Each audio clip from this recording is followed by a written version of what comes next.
Bismillahirrahmanirrahim. Today we will discuss the literary movements and some periods. First one is absurd literature. Absurd literature actually ranges from 1930 to 1970. It is a basically period after the World War One, and the basic essence of absurd literature was that there is no logical point of, there is no purpose of this life. This life is purposeless. This life is meaningless. This life is illogical. And basically ये concept जो था ये तब revive हुआ था जब world war one के बाद लोगों ने बहुत ज़्यादा तबाही देखी, तो उनका जो कहते हैं कि ज़िंदगी पर से यकीन जो था वो उठ गया था। तो उन लोगों ने उसके बाद इस तरह का राइटिंग जो थी वो करना शुरू की थी, जिसमें कहा गया था लाइफ जो है वो मीनिंगलेस है, लाइफ जो है वो उसकी एग्जिस्टेंस की कोई अहमियत नहीं है, कभी भी लाइफ ख़त्म हो सकती है। इस दौर के जो बेहतरीन आप राइटअप कह सकते हैं उनमें वेटिंग फॉर द गॉडो है।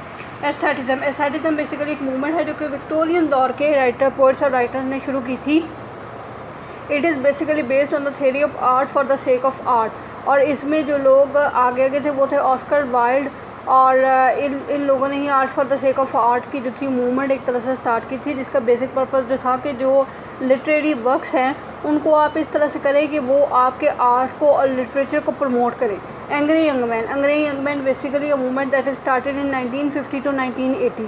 ये भी वही लोग थे जिनका पॉलिटिकल इस्टेब्लिशमेंट के ख़िलाफ़ एक तरह से गुस्सा जो था वो उन्होंने अपनी राइटिंग्स में निकालना शुरू किया था। और इनमें जो फेमस है वो है जॉन ऑस्बर्न, उनका play Look Back in England. Beat generation कहते हैं उन राइटर्स को जो कि टाइम पीरियड के दरमियान है 1950 टू 1980s। इनको एंग्री यंग मैन इसलिए कहा जाता है कि इनके दिलों में भी हुकूमत के ख़िलाफ़ जो गुस्सा था, जो गम गुस्सा था, ये जो अनसेटिस्फाइड मिडिल क्लास थी, ये लोग उस तबके से बिलोंग करते थे और ये यूजुअली मिडिल क्लास की स्टोरीज़ को ही लिखा करते थे। Beat generation 1950 to 1960। And beat generation असल में उन पोइट्स और उन राइटर्स को कहा जाता है जो कि अपना जो वर्क जो था वो सुनाया करते थे एक जैज़ म्यूज़िक होता है उसके साथ, तो इसलिए उनको बीट जनरेशन कहा जाता है। ब्लूम्सबेरी ग्रुप जो है उसमें उसका सबसे अहम नाम जो है वो E.M. फॉस्टर और वर्जीनिया वुल्फ और मैनयार्ड काइंस वगैरह है। और ये लोग बड़ी सेक्शन ऑफ लंदन के अंदर, यानी लंदन के अंदर एक एरिया था ब्लूम्सबरी, यहाँ पर लोग ये रहा करते थे 20th सेंचुरी में। ये बेसिकली लिटरेरी पीपल थे और लोगों ने मिलकर अपना एक ग्रुप या अपना एक छोटा सा क्लब बनाया था, इसलिए इनको ब्लूम्सबरी ग्रुप कहा जाता है। कॉमेडी डेल आर्ट बेसिकली एक फार्स है, एक टर्म है। फार्स बेसिकली कहते हैं कि किसी चीज़ को एग्जैजुरेट करना, मज़ा पैदा करने की खातिर किसी चीज़ को खींचना, तानना और उसके अंदर कॉमिक इफ़ेक्ट पैदा करने की कोशिश करना। और ये वेस्टर्न कॉमेडी के अंदर ये बहुत ज़्यादा पॉपुलर फॉर्म है। डेडिज़म बेसिकली एक्चुअली टाइप ऑफ निहिलिज़म क्या है? निहिलिज़म एग्जिस्टेंशलिज़म की आगे एक फर्दर क्लासिफिकेशन है, ये फॉर्म है। एग्जिस्टेंशलिज़म जैसे कि वर्ल्ड वार वन और वर्ल्ड वार टू के बाद लोग बहुत ज़्यादा मायूस हो गए थे, तो उसके बाद एक कॉन्सेप्ट ऑफ एग्जिस्टेंशलिज़म और एक निहिलिज़म आया था, जिसमें कहा गया था कि जो एग्जिस्टेंस है उसमें ख़ास टाइम तक इंसान ने रहना और उसके बाद उससे चले जाना है। तो एक अफसरदगी और डिजेक्शन का जो है वो सोच लोगों में डेवलप हो गई थी, जिसको कहा जाता है डेडिज़म। और उसी के रिज़ल्ट में जो ये डेडिज़म की मूवमेंट थी ये शुरू हुई थी।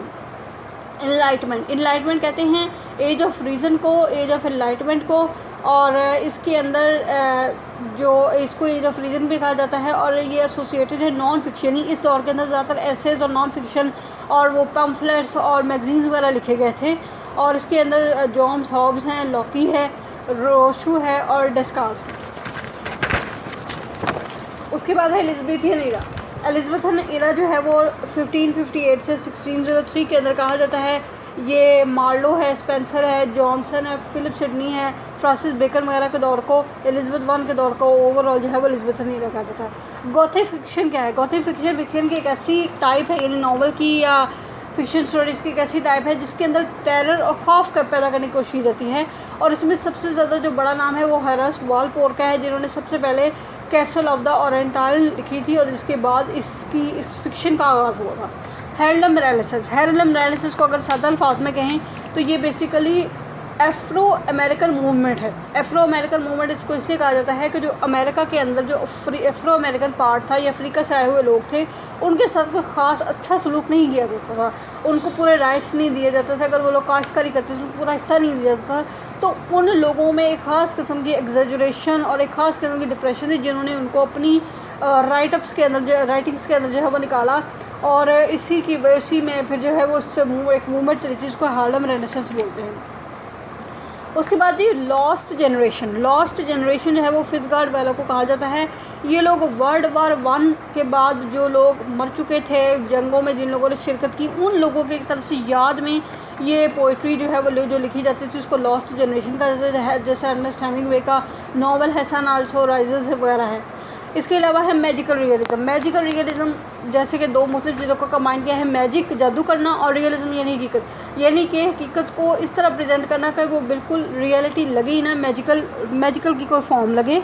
तो मैजिकल रियलिज़म का आगाज़ किया था गैब्रियल गार्सिया मार्क्यूज़ ने, और सबसे पहले इसका जो नावल था जिसमें इसका आगाज़ हुआ था वो था 100 Years of Solitude, that's very long novel. Metaphysical poets basically John Donne और उसके जो कंटेम्प्रेरीज थे उनको कहा जाता है मेटाफिज़िकल पोइट्स, क्योंकि उसने ये मूवमेंट स्टार्ट की थी और इनकी पोइट्री के अंदर जो फार ऑफ सिमलीज और पैराडॉक्सिकल और कॉन्सेप्ट्स वगैरह बहुत ज़्यादा इस्तेमाल हुए थे। मिडल इंग्लिश बेसिकली एक दौर है जिसके अंदर लिखी जाने वाली पोइट्री को मिडल इंग्लिश कहा जाता है, और इसमें चौसर वगैरह के नाम जो हैं वो ज़्यादा फेमस हैं। उसके बाद मॉडर्निज़म क्या चीज़ है? मॉडर्निज़म के it's age of new experiments, stream of consciousness and new techniques of writing जो है वो उसमें की गई थी मॉडर्निज़म का। उसका टाइम पीरियड है 1890 से 1940 के बाद, क्योंकि 1940 कुछ लोग इसको 1945 तक भी लेते हैं, यानी जंग अज़ीम 2 तक भी लेते हैं, और उसके बाद का जो पीरियड है उसको पोस्ट वार पीरियड जो है वो कहा जाता है। नेचुरलिज़म जो है वो बेसिकली एक लिटरेरी मूवमेंट है जिसका पर्पस था कि पोइट्री को इस तरह डिपेक्ट किया जाए कि वो आपके माहौल को, आपके इन्वायरमेंट को, आपकी विरासत को, इन चीज़ों को वो डिपेक्ट करे। उसके बाद है न्यू क्लासिसिज्म बेसिकली पॉप और ड्राइडन का दौर है, सैमुअल जॉनसन के दौर को कहा जाता है, इसको एज ऑफ रेस्टोरेशन भी कहा जाता है। ये revival of the ancient Greeks literature का उसमें तर्जुमा किया गया, ट्रांसलेट किया, जिससे न्यू क्लासिसिज्म कहा जाता है। उसके बाद है पोस्ट कॉलोनियल लिटरेचर अगर आम सादा ज़ुबान में कहें तो 1945 के बाद का जो दौर है उसको आप पोस्ट मॉडर्न जो एरा है उसके अंदर जो कॉलोनीज़ टूट गई, जैसे रशिया था या अमेरिका, जो बड़े मुल्क टूट कर छोटे छोटे मुल्कों में बटे और फिर डिफरेंट एरियाज़ के राइटर्स ने उभर कर लिखना शुरू किया था छोटी छोटी कॉलोनीज़ के, उन राइटर्स के मजमूई वर्क को हम कहते हैं पोस्ट कॉलोनियल लिटरेचर, जिसमें अफ्रीका के भी आएंगे, अमेरिका के भी आएंगे, नाइजीरिया के भी आएंगे, इंडिया के भी आएंगे। उन सारे राइटर्स की राइटिंग को कलेक्टिवली हम कहेंगे कि ये पोस्ट कॉलोनियल लिटरेचर है, जिसमें शेनवा एचबी का नॉवल थिंग्स फॉल अपार्ट वगैरह भी है, वी.एस. नाइपोर्ट का हाउस फॉर मिस्टर बिस्वास भी है, और मिडनाइट चिल्ड्रन भी है सलमान रुश्दी का, और इस तरह से डिफरेंट जो है राइटर्स हैं। पोस्ट मॉडर्निज्म वेरी इजी, जो time period after world war 2 के बाद जिसको कहा जाता है वो पोस्ट मॉडर्निज्म है। Pre Raphaelite very easy, pre Raphaelite basically Victorian age के अंदर ही फर्दर जो क्लासिफिकेशन है वो हम कहते हैं प्री रेफरेटाइल एस्थेटिक मूवमेंट्स हैं। तो प्री रेफरेटाइल बेसिकली एक पोइट्स का कुछ लोगों का ग्रुप था जो बेसिकली पोइट्स और राइटर्स होने के साथ साथ उनमें और बहुत ज़्यादा फ़न थे, यानी वो लोग मुसन्निफ़ थे, वो लोग पेंटर थे, वो लोग मौसीकार थे, और इसमें इस तहरीक के जो रूए रवां आप कह सकते हैं वो J.B. रोज़ेटी और क्रिस्टियाना रोज़ेटी और चार्ल्स स्विनबर्न वगैरह हैं। Realism very important. रियलिज़म क्या है? रियलिज़म होता है हकीकत को आश्कार करना, हकीकत को दिखाना। इसमें जॉर्ज इलियट के नॉवेल्स भी शामिल, इसमें हार्डी के नॉवेल्स भी शामिल हैं, यानी जिस भी राइटर्स ने हकीकत को प्रेजेंट करने के अपने नॉवलों में कुछ की है उसको उसने रियलिज़म का इस्तेमाल किया। रोमांटिसिज्म मूवमेंट है, टाइम पीरियड 1798 टू 1835 तक है, और ये बहुत ज़्यादा इम्पॉर्टेंट पीरियड है क्योंकि इसके अंदर ब्लैक पोइट्स भी आ जाते हैं, इसके अंदर यंग पोइट्स भी आ जाते हैं, और इसके अंदर पोइट्री के अंदर बहुत ज़्यादा इनोवेशन हुई, पोइट्री के अंदर नेचुरलिज्म आया, पोइट्री के अंदर रोमांटिसिज्म की जो डिफरेंट टाइप से सिम्बोलिज्म आया, इमेजरी आ गया, तो ये क्वालिटीज़ जो है इसको स्पेशल इसको बनाती हैं।